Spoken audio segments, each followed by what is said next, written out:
Questa è la coda davanti ad una delle tante farmacie della città. È corsa ai tamponi per mettere a riparo se stessi e i propri cari dall'eventualità di contagio nel periodo delle festività. Per essere sicura di non aver preso il virus durante le feste ed eventualmente di non attaccarlo in caso ce l'avessi ad altre persone. Sì, per lavoro anche.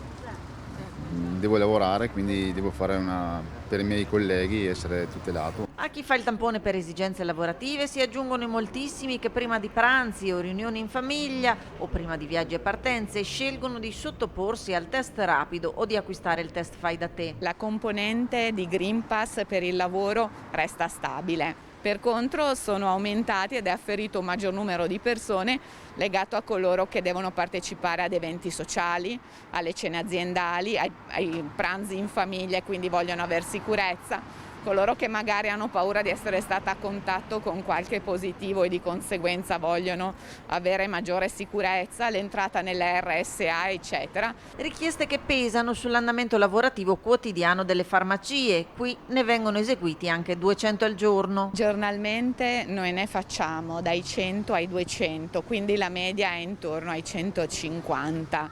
Ecco, i punti 200. Le punte massime si ottengono nelle giornate festive, prefestive e in quelle in cui ricomincia la settimana oppure subito dopo le feste, dove i tamponi superano numericamente i 200. Se da un lato aumenta esponenzialmente la richiesta, dall'altro scatta l'allarme approvvigionamento. Non è una mancanza assoluta, però ci sono allarmi circa il ridotto approvvigionamento. Di conseguenza stiamo gestendo con attenzione le scorte sia del fai da te rapido, che tendenzialmente è contingentato, che di quello professionale che usiamo noi in farmacia. Attività quotidiana a cui si aggiunge la richiesta di mascherine FFP2 a seguito del decreto Natale.